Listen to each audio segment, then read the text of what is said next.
Ya Tuhan Yesus Kristus, bukalah telinga dan mata hati kami, agar kami dapat mendengar dan memahami perkataan-Mu, serta melakukannya dalam praktik kehidupan kami. Cerahkanlah pikiran dan pemahaman kami dengan terang Roh Kudus-Mu, sehingga kami tidak hanya mendengarkan sabda-Mu, tetapi juga menunaikannya, dan semuanya bisa menjadi jalan untuk pertobatan, pencerahan, dan pengudusan bagi kami, serta untuk keselamatan jiwa dan raga kami. Dengan pengantaraan Kristus, Tuhan kami. Amin.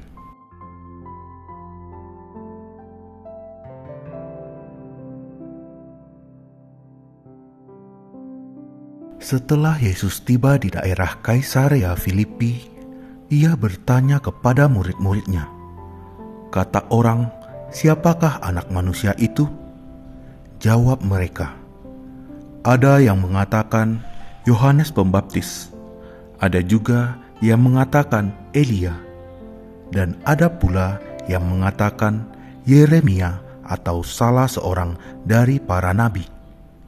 Lalu Yesus bertanya kepada mereka, "Tetapi apa katamu? Siapakah aku ini?"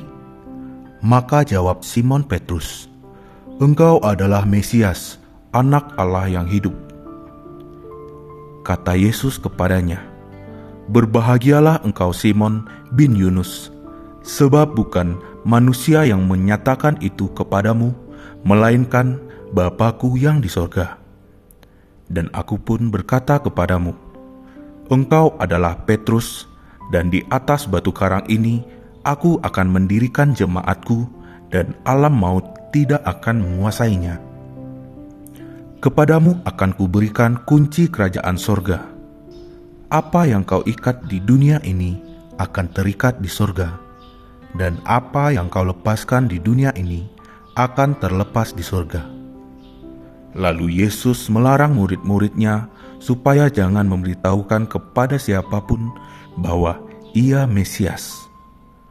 Sejak waktu itu, Yesus mulai menyatakan kepada murid-muridnya bahwa Ia harus pergi ke Yerusalem dan menanggung banyak penderitaan dari pihak tua-tua, imam-imam kepala, dan ahli-ahli Taurat, lalu dibunuh dan dibangkitkan pada hari ketiga.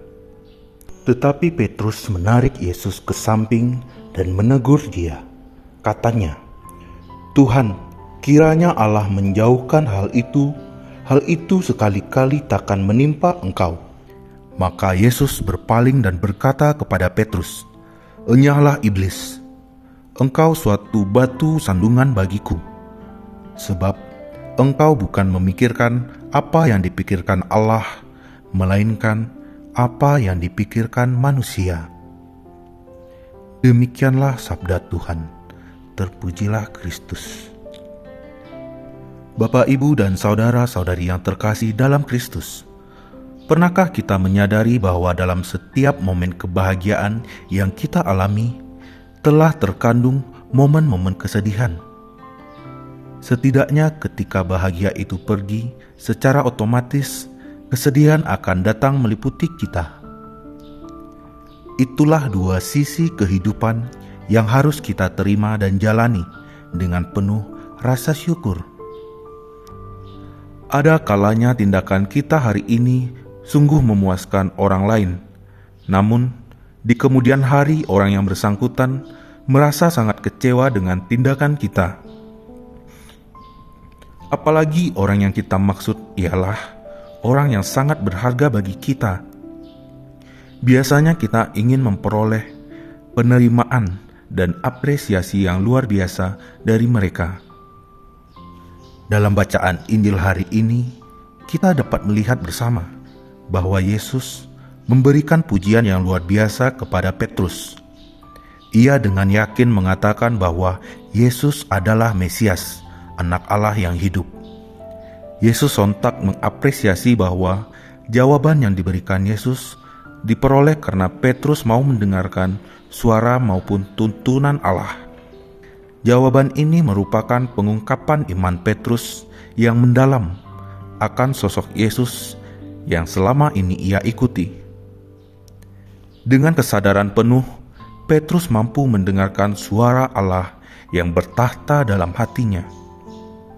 Tetapi tidak lama setelah itu, Petrus malah menjadi penghalang Yesus untuk menjalankan tugas yang telah diberikan Bapa kepadanya, yaitu menderita dan wafat di kayu salib. Petrus sama sekali tidak memahami bahwa Mesias harus menderita sampai wafat untuk kemudian bangkit dalam kemuliaan yang abadi. Ia tidak lagi mendengarkan suara Allah, melainkan fokus pada pikiran dan kehendak pribadinya bahwa Yesus harus berkuasa dan menjadi raja. Maka dari itu, ia mendapat teguran keras dari Yesus karena berusaha mengatur kehendak Allah dengan pikiran manusiawinya. Bapak, Ibu, serta saudara-saudari yang terkasih dalam Kristus, melalui pengalaman Petrus pada hari ini, kita dapat melihat betapa rapuhnya kita sebagai manusia. Terkadang yang kita dengarkan ialah tuntunan Allah, namun terkadang juga yang kita dengarkan ialah tuntunan iblis. Bahkan kita sering bingung dan tidak mampu memahami apa yang sebenarnya yang merupakan kehendak Allah dan apa yang sebenarnya merupakan kehendak manusiawi kita yang telah dipengaruhi oleh si jahat. Maka dari itu, kita membutuhkan orang lain untuk dapat lebih memahami apakah tindakan yang kita lakukan merupakan tindakan yang benar atau hanya sebatas demi keuntungan dan kesenangan pribadi kita. Melalui tindakan Yesus hari ini, kita diajak untuk berani memberikan pujian kepada orang lain atas perkataan ataupun tindakan baik yang dilakukannya. Kita tidak perlu merasa lebih rendah dengan memuji kebaikan yang dilakukan orang lain. Harus berani jujur mengapresiasi tindakan baik yang dilakukan orang lain, sehingga orang tersebut semakin semangat dalam melakukannya. Demikian juga kita harus berani memberikan teguran maupun perhatian kepada orang lain yang berada dalam pemikiran ataupun tindakan yang keliru. Dengan memberikan teguran, kita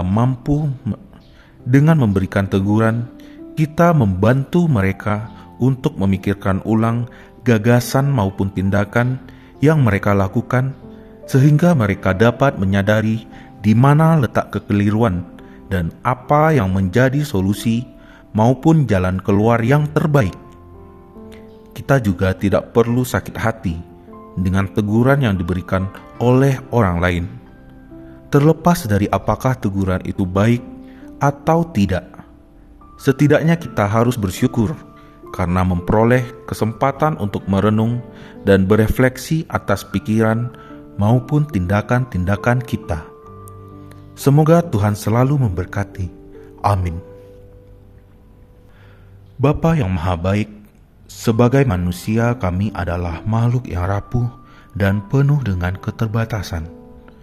Kami mohon, ampunilah kami bila selama ini kami sering berjalan menurut pikiran dan kehendak kami masing-masing tanpa memperhatikan suara dan tuntunan-Mu. Semoga teladan Putra-Mu membuat kami lebih rendah hati dalam mendengarkan orang lain dan berani memberikan perhatian dan teguran kepada sesama, sehingga kami dapat saling membantu satu sama lain dalam memahami kehendak-Mu dalam hidup kami. Dengan pengantaraan Kristus Tuhan kami. Amin. Allah Bapa kami, penuntun kehidupan, Engkau telah menuntun Abraham menuju tanah terjanji. Engkau juga menuntun bangsa Israel menuju tanah Yerusalem melalui tangan Musa.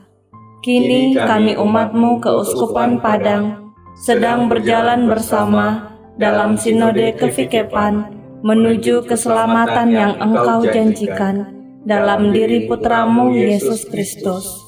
Tuntunlah peziarahan hidup kami dengan kuasa Roh Kudus-Mu, agar kami tetap tabah, sabar dan setia menghadapi kesulitan dan tantangan hidup.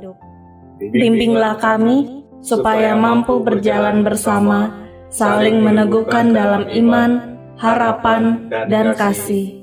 Bunda Maria, doakanlah kami putra-putrimu sepanjang sinode kefikepan ini berlangsung.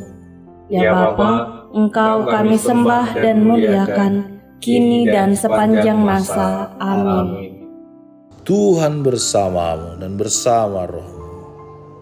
Semoga saudara sekalian dilindungi, dibimbing dan diberkati oleh Allah yang Maha Kuasa, Bapa dan Putra dan Roh Kudus. Amin.